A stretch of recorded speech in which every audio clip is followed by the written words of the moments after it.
성경 말씀 함께 읽겠습니다. 호세아 1장 1절에서 9절 말씀입니다. 구약 성경 호세아 1장 1절부터 9절까지 말씀입니다.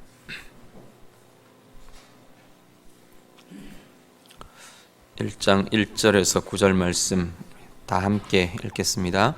우시야와 요담과 아하스와 히스기야가 이어 유다 왕이 된 시대, 곧 요아스의 아들 여로보암이 이스라엘 왕이 된 시대에 부엘리의 아들 호세아에게 임한 여호와의 말씀이라. 여호와께서 처음 호세아에게 말씀하실 때 여호와께서 호세아에게 이르시되, 너는 가서 음란한 여자를 맞이하여 음란한 자식들을 낳으라. 이 나라가 여호와를 떠나 크게 음란함이니라 하시니, 이에 그가 가서 디블라임의 딸 고멜을 맞이하였더니 고멜이 임신하여 아들을 낳음에 여호와께서 호세아에게 이르시되, 그의 이름을 이스루엘이라 하라. 조금 후에 내가 이스루엘의 피를 예후의 집에 갚으며 이스라엘 족속의 나라를 폐할 것임이니라. 그 날에 내가 이스루엘 골짜기에서 이스라엘의 활을 꺾으리라 하시니라. 고멜이 또 임신하여 딸을 낳음에 여호와께서 호세아에게 이르시되, 그의 이름을 로루하마라 하라. 내가 다시는 이스라엘 족속을 긍휼히 여겨서 용서하지 않을 것임이니라. 그러나 내가 유다 족속을 긍휼히 여겨 그들의 하나님 여호와로 구원하겠고, 활과 칼이나 전쟁이나 말과 마병으로 구원하지 아니하리라 하시니라. 고멜이 로루아마를 젖된 후에 또 임신하여 아들을 낳음에 여호와께서 이르시되, 그의 이름을 로암미라 하라. 너희는 내 백성이 아니요 나는 너희 하나님이 되지 아니할 것임이니라. 아멘. 오늘부터 우리 호세아 말씀을 좀 같이 보려고 합니다. 호세아는 우리 보통 소선지서로 호세아부터 말라기까지를 12권의 선지서를 소선지서라고 분류를 합니다. 대선지서, 소선지서 분류하는 기준은 그냥 분량의 차이입니다. 다른 어떤 중요성 이런 거라기보다는 지금 쓰여 있는 이 성경에 기록되어 있는 분량들을 따라서 다니엘까지, 이사야부터 다니엘까지를 대선지서 부르고요, 호세아부터 말라기까지 12권의 선지서를 소선지서 이렇게 부릅니다. 요즘 신학의 사조가 이 성경에 대한, 성경 해석에 대한 사조 중에 이 12선지서를 하나의 묶음으로 보려고 하는 시도들이 있어 보입니다.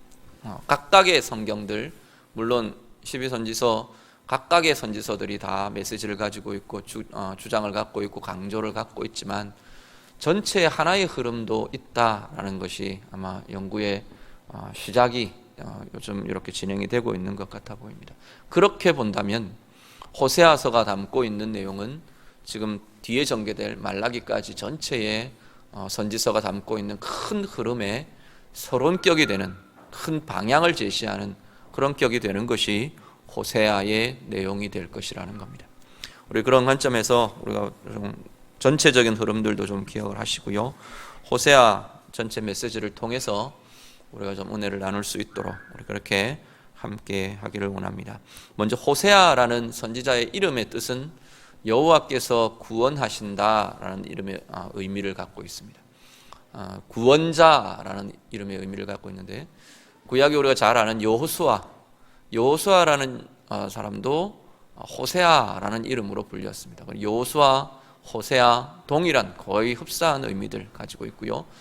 또 신약 이제 들어가면서 예수님의 이름, 예수라는 이름도 사실은 이 흐름 속에서, 이 의미의 연속성상에서 하나님 구원하신다, 구원이시라라는 의미로 제시된 그러한 이름들이라고 보시면 되겠습니다.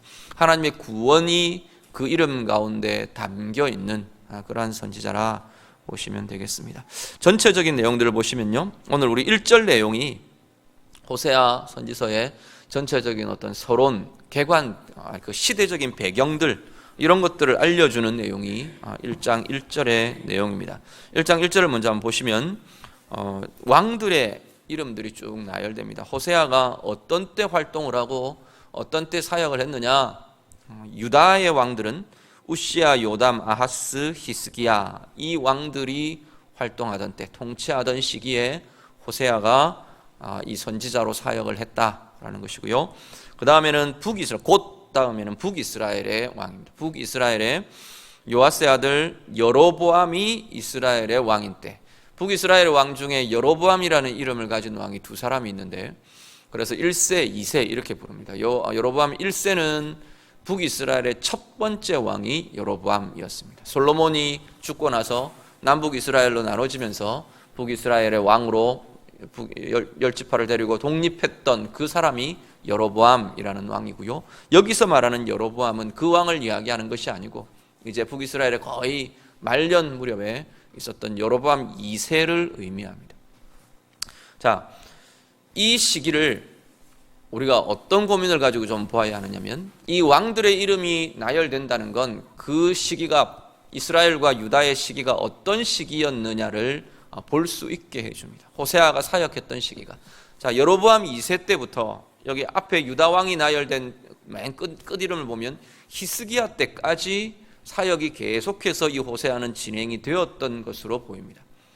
문제는 히스기야라는 왕인데, 히스기야 왕이, 유다의 히스기야 왕 시대가 북이스라엘에게는 어떤 시기였냐면, 히스기야가 통치를 하고 있는 그 동안에 북이스라엘은 멸망을 당합니다. 아수르에게 멸망을 당하고, 아수르가 완전히 그 북이스라엘을 침략해서 점령해버리는, 그래서 온 이스라엘 백성들을 다 제국으로, 아수르 제국으로 다 흩어버리는 그 일이 히스기야가 통치하고 있던 그 시기에 일어난 일입니다. 그렇다면 호세아라는 선지자가 사역하던 시기는 언제였느냐? 여로보암 2세라는 이 왕 때부터 이스라엘이 멸망할 때까지가 전체가 통틀어서 이 호세아의 사역의 시기였다라고 볼 수 있다는 겁니다. 그러면 그 시기는 계속해서 하나님에게 멀어져 가고, 하나님의 어떤 징계가 나타나고, 징조들이 나타나고, 하나님은 계속해서 이스라엘을 이렇게 돌이키려고 하나님의 시도들이 나타나고, 그 시기가 호세아가 사역하던 그러한 시기였다라는 겁니다. 또 하나, 이 여로보암 2세라는 이 왕, 북이스라엘의 왕 호세아가 이 사역하던 이 시기에 왕의 시대는 어떤 시대였냐면, 경제적으로는 굉장히 흥왕하던 시기였습니다. 아마도 북이스라엘 역사 중에 제일 경제적으로 어쩌면 부흥했던, 경제적으로 융성했던 시기가 이 여로보암 2세가 통치했던 시기라고 볼 수 있습니다. 융성했지만 모든 백성이 다 잘 살았느냐? 성경은 그렇게 이야기하지를 않습니다. 오히려 이 지배계층은 굉장히 막 부를 누리고 사치를 누리고 막 이렇게 되어가는 반면에, 오히려 백성들은 더 소외되고 더 침체되고 더 경제적으로 어려움을 갖고 착취당하고 이러던 시기가, 그야말로 빈익빈 부익부가 이렇게 부익부 빈익빈이 이게 첨예화되던 그런 시기가 여로보암 2세의 시기였다는 겁니다. 더더군다나 영적으로는 이 여로보암 2세 때 정말 암흑기로 치달아가던, 북이스라엘 전체가 하나님 앞에서 별로 인정받을 수 없는, 전부 다가 다 책망받는 시기긴 했지만, 여로보암 2세 때 특히나 이 예후가 혁명을 일으키고 나서 이 여로보암 2세 때는 굉장히 영적인 암흑기가 계속해서 진행되고 있던 그러한 시기가 바로 호세아가 사역하던 시기였습니다. 이때 1절의 맨 마지막 보시면요, 부엘리의 아들 호세아에게 여호와의 말씀이 임했다, 그렇게 말합니다. 우리가 좀 생각하시고 기억하실 것은, 여기 이 표현을 보면 하나님의 말씀이 여호와의 말씀이 호세아에게 임했다라고 하는 이 표현은 말씀이 호세아를 이렇게 찾아오고 있는 듯한 그런 뉘앙스를 보여줍니다. 오늘도 동일하게 하나님의 말씀은 우리에게 임하는 시대를 살고 있는 것이 우리들의 삶입니다. 하나님의 말씀은 우리를 향해 계속 선포되고요, 설교의 형태로만이 아니라 말씀을 읽는 형태로, 또 묵상하는 형태로, 우리가 말씀을 듣는 형태로 하나님의 말씀은 계속 우리를 향해 들려지고 있고 선포되고 있는 것이 하나님의 자녀들을 향한 하나님의 말씀이라는 것을 기억하시길 바랍니다. 누가 선포하는데요? 누가 들리시는데요? 성령님이 행하시는 겁니다. 특히나 이 시기에 하나님의 말씀이 우리를 찾아오듯이 우리의 상황에, 우리의 시대에, 우리의 개인의 삶에 하나님의 말씀은 우리를 찾아오시고 들려주시고 임하여지고 그러고 있다는 겁니다. 문제는 뭐냐면 우리가 그 말씀을 듣고 수용하고 붙잡을 수 있느냐의 문제가 우리에게 남아 있습니다. 물론 호세아는 특별한 사역을 맡은 자이고 이 시기에 중차대한 이 민족에 대한 역사적인 책임과 하나님께서 맡기시는 사명이 있는 자입니다. 그런 의미에서 하나님은 더 강렬한 또 아니면 드러나는 그러한 것들을 제시하시지만 오늘 우리들을 향해서 동일하게 하나님은 이 말씀으로 임하시며 우리에게 채우신다는 사실입니다. 오늘 예배하는 우리 성도님들 여러분이 정말로 오늘 이 시대에 내게 임하는 하나님의 말씀을 들으실 수 있는 우리 모두가 되실 수 있기를 간절히 바랍니다. 개인의 삶에, 내 하루하루의 삶에 하나님의 말씀이 어떻게 임하는가? 내가 힘이 없어서 낙심하고 넘어지는 그 자리에 하나님의 말씀이 나를 어떻게 일으켜 세우는 말씀으로 내게 임하는가? 길을 몰라서 방황하고 혼란스러워하는, 무엇을 고민해야 할지 잘 모르는 그 시점에 하나님의 말씀이 빛이 되어서 우리의 길을 여시고 우리의 삶을 열어가시는 그 힘들을 말씀이 임하는 역사들을 통해 체험하실 수 있기를 바랍니다. 시대에 대해서도 마찬가지입니다. 이 시대요, 하나님의 사람들, 하나님의 백성들이 말씀에 붙들리지 않는다면 이 시대에는 소망이 없다고 보셔야 할 겁니다. 하나님 입장에서 누구를 바라보겠느냐는 겁니다. 누구를 바라보고 누구를 향해서 누구를 쳐다보며 하나님께서 이 시대에 개입하시고 이끌어 가실 거냐는 겁니다.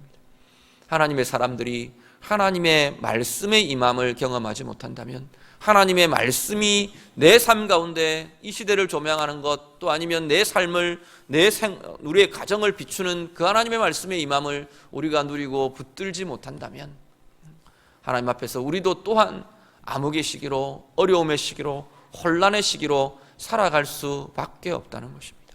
이건 구체적으로 내게 답을 제시할 수도 있습니다.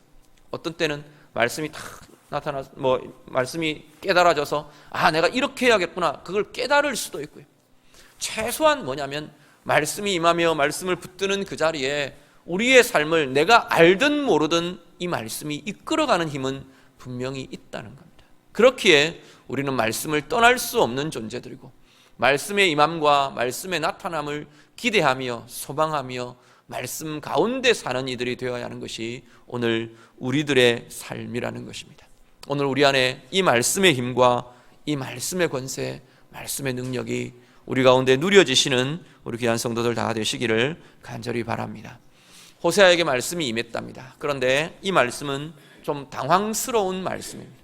호세아에게 하나님께서 제시하시는 말씀은 굉장히 당황스러운 말씀을 하나님께서 제시하십니다. 자, 2절 말씀을 같이 보시죠. 2절 말씀 다 같이 읽겠습니다. 여호와께서 처음 호세아에게 말씀하실 때 여호와께서 호세아에게 이르시되 너는 가서 음란한 여자를 맞이하여 음란한 자식들을 낳으라. 이 나라가 여호와를 떠나 크게 음란함이니라 하시니. 아멘. 자, 하나님께서 호세아에게 주시는 말씀이 뭐였냐면 너는 가서 음란한 여인을 데려다가 결혼해라, 가정을 이루어라가 하나님께서 호세아에게 주신 명령이었습니다. 아마 이 시기에 호세아가 선지자로 또 아니면 어떤 이 리더로 백성들의 어떤 메신저로 활동을 하고 있었지 않겠느냐 학자들은 보통 생각을 합니다. 근데 그 활동과 함께 이제는 하나님이 정말로 이 시대를 향한 메시지를 호세아에게 주시기 시작하면서 호세아에게 음란한 여인을 데려다가 결혼하고 가정을 이루어라 라고 하나님이 요청하십니다. 그래서 이 호세아가 고멜이라는 음란한 여인을 찾아 데리고 와서 결혼을 하게 됩니다. 하나님께서 하라고 하는 이유는 뭐냐면 한 가지입니다. 2절 하반절에 보면, 맨 마지막에 보면 이 나라가 여호와를 떠나 크게 음란함이니라 라고 말하십니다. 왜 네가 그런 가정을 이루어야 하느냐? 이 시대가 그렇기 때문에 너의 온 생애를 통틀어서, 너의 온 가정을 통틀어서 이 시대의 메시지가 되라라는 겁니다. 오늘 지금 호세아에게 하나님께서는 그것을 요청하고 계시는 것을 보게 됩니다. 아마도 고멜은 창녀였던 것으로 보입니다. 학자들이 다 해석하기는 뭐 여러 가지 해석들이 있는데, 바알 신을 섬기던 신전 창녀였다, 뭐 어떻다 이야기들이 있는데, 어쨌거나 이 고멜은 창녀였던 것으로 보입니다. 그 여인을 데려다가 결혼을 하고 가정을 이룹니다. 하나님께서는 이 호세아의 가정을 통해 이 시대를 향한 하나님의 메시지, 하나님의 마음을 드러내기를 원하고 계시는 것을 보게 됩니다. 정도는 좀 다르고 경우와 상황은 좀 다를 수 있지만, 하나님께서 오늘 이 시대를 향한 하나님의 자녀들, 하나님의 백성들을 향해서도 동일한 목적과 동일한 요구들, 요청들을 하신다는 것 또한 우리가 기억하시길 바랍니다.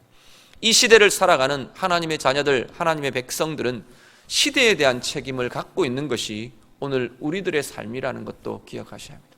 그냥 나 한 몸 이 시기에 태어나서 대한민국 이 땅에 이 21세기를 사는 이 시기에 그냥 태어나서 그렇게 살다가 그냥 가면 된다, 그것이 아니라 시대를 향한 책임 또한, 시대를 향한 하나님의 부르심 또한 있는 것이 하나님의 자녀들의 삶이라는 겁니다. 아이고, 나는 뭐 그냥 평범한 한 사람일 뿐인데요, 내가 호세아처럼 선지자도 아니고 목사도 아니고 또 어떤 큰 어떤 역할을 맡은 사람도 아니고, 그것과는 별개라는 겁니다.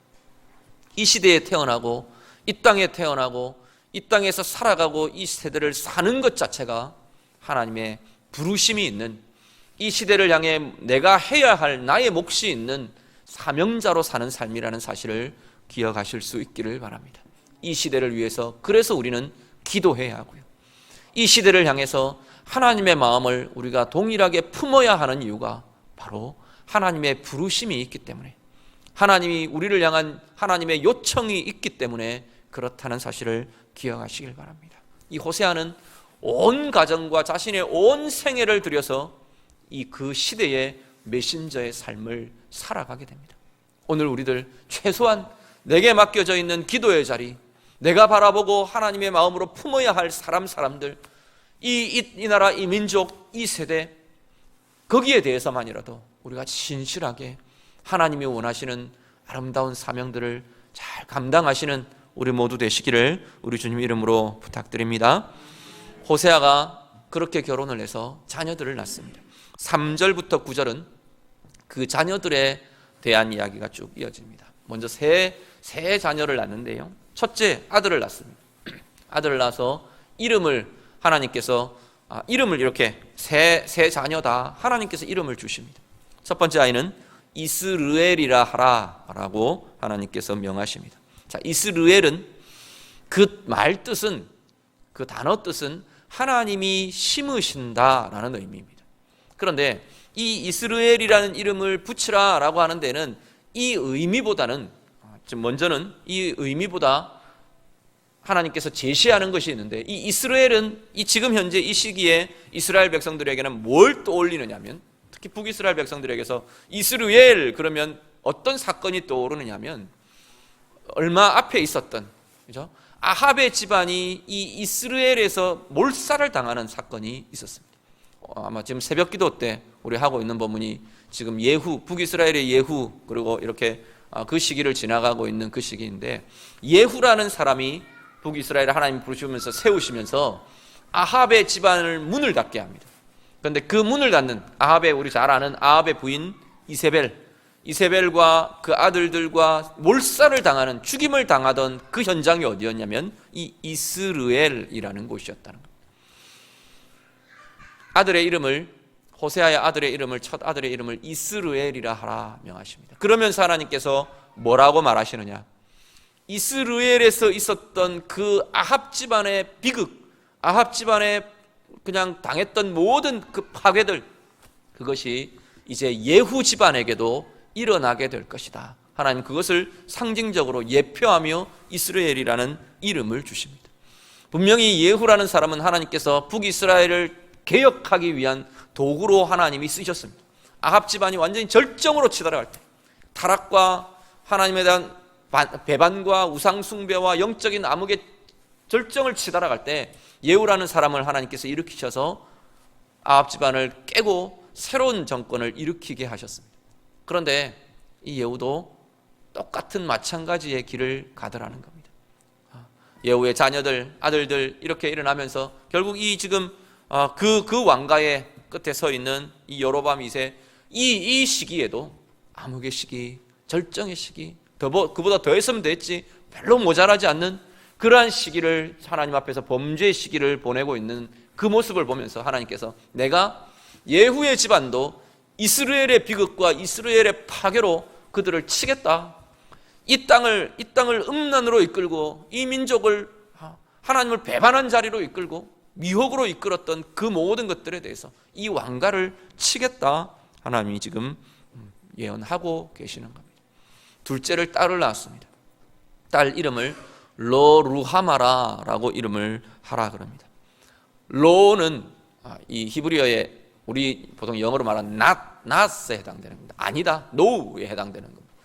루하마는 뭐냐면 이 레헴이라는 단어에서 나온 라함이라는 게 하나님이 사랑하다, 사랑을 사랑하다, 긍휼히 여기다 이런 의미들을 갖고 있는데 로루하마 이렇게 붙이면서 사랑받지 못한다, 긍휼히 여기지 않겠다, 그런 이름으로 하나님께서 이름을 주십니다. 그러면서 이야기하십니다. 내가 더 이상 이스라엘을 긍휼히 여기지 않겠다, 더 이상 이스라엘을 내가 사랑하지 않겠다 말하십니다. 셋째 아들을 또 하나 더 낳습니다. 이름을 로암미라 하라 말하십니다. 로는 똑같이 아까 이야기했던 낫이라는 노우라는 의미고요. 암미는 나의 백성, 암이 백성인데 이가 1인칭 소유가 붙어서 나의 백성이라는 뜻입니다. 그래서 로암미, 내 백성이 아니다 라는 의미를 이름으로 붙여주십니다. 더 이상 사랑하지 않는다, 더 이상 내 백성으로 인정치 않겠다, 내 자식이 아니다, 하나님께서는 그 이야기를 지금 하시는 겁니다. 아들을 낳아놓고 이름을 내 자식이 아니다 라고 붙이라는 겁니다. 지금 하나님의 마음이, 이스라엘을 향한 하나님의 마음이 그렇게 지금 토해지고 있다는 겁니다. 아들을 낳고 그 아들에 대해서 이름을 내 자식이 아니다 라고 붙이는 아비의 심정이 어떨 거라는 거예요.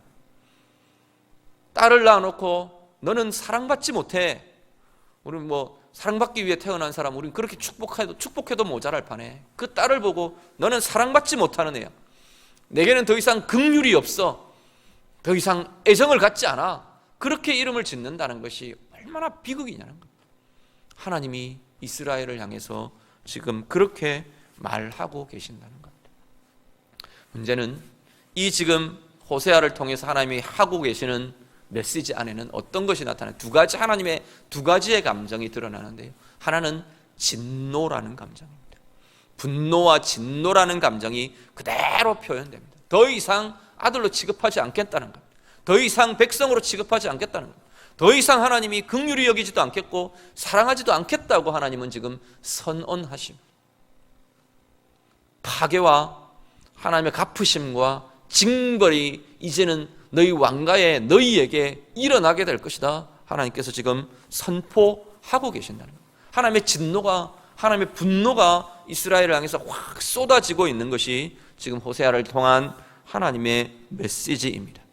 그런데 이 진노가 진노만이 아니더라는 겁니다. 왜 하나님이 화를 내시느냐는 거예요. 왜 하나님이 진노하시느냐는 겁니다. 그 뒤에는 하나님의 사랑과 애정이 들어있는 것을 보게 됩니다. 우리가 자녀들을 향해서 왜 화를 내시나요? 왜 우리 아이들을 보고 화를 내고 야단을 치고 때로는 매를 들고 때로는 벌을 주고 왜 그렇게 하시느냐는 겁니다. 사랑하기 때문 아닌가요? 그 아이들이 잘 되게 하기 위해서, 그 아이들의 인생이 온전하게 가장 행복한 길로, 가장 온전한 길로, 바른 길로 가게 하기 위해서 부모들이 그렇게 하지 않느냐는 겁니다. 하나님 지금 똑같이 그 마음들을 쏟아내고 계십니다. 어쩌면 이 마음은 이제 호세아부터 시작해서 전체의 선지서를 흐르는, 이 소선지서를 전체를 흐르는 하나님의 마음에 이 면면이 그 상황과 제시하는 메시지와 모든 뒤를 흐르고 있는 하나님의 마음이 바로 이 마음이시라는 겁니다. 하나님은 사랑 때문에 진노하고 계십니다.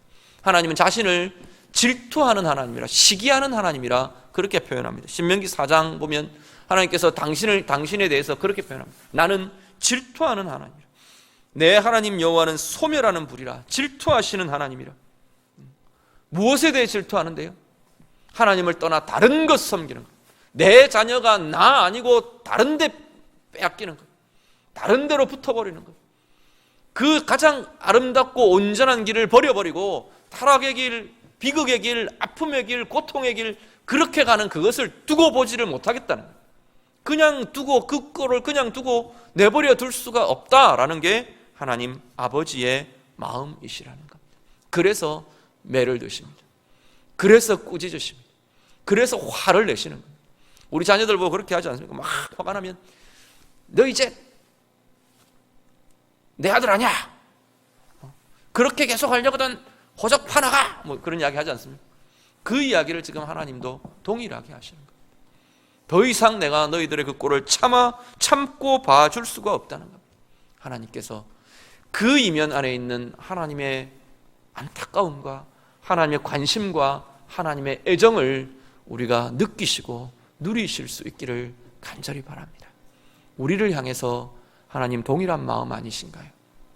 하나님의 관심과 하나님의 사랑, 나를 향한 하나님의 사랑, 하나님의 관심, 이 안타까워하는, 이 호세아의 시대를 향한 안타까워하는 그 하나님의 아버지의 마음이 오늘 나를 향한 마음은 아닌지, 우리 자녀들을 향한 마음은 아닌지, 우리의 가정을 향한 마음은 아닌지, 이 시대를 향한, 이 나라 이 민족을 향한 아버지의 안타까움이 아닌가 우리가 돌아보며 그 마음을 붙들고 누리실 수 있는 은혜가 우리 가운데 있으시기를 간절히 바랍니다. 포기하면요 화나지 않습니다. 포기해버리면 별로 화도 나지 않습니다. 마음을 닫아버리고 끝장을 내버리고 나면 더 이상 상처도 안 받고 화도 안 나고 그냥 다 잠재워져 버립니다. 그런데 포기하지 않으시기 때문에 하나님은 진노하고 계시는 겁니다. 포기하지 않으시기 때문에, 우리를 놓으실 수 없기 때문에 화를 내시고 우리를 다루시고 우리를 몰아가시고 하나님께서는 그 일을 하고 계신다는 겁니다. 혹시 오늘 내 개인의 삶, 내 개인의 상황에 하나님께서 이 메시지가 나를 향한, 내 삶의 어느 영역을 향한, 우리의 가정의 어느 영역을 향한 그러한 메시지는 아닌지, 그러한 아버지의 마음은 아닌지 우리가 돌아보며 우리의 삶을 좀 짚으시기를 바랍니다.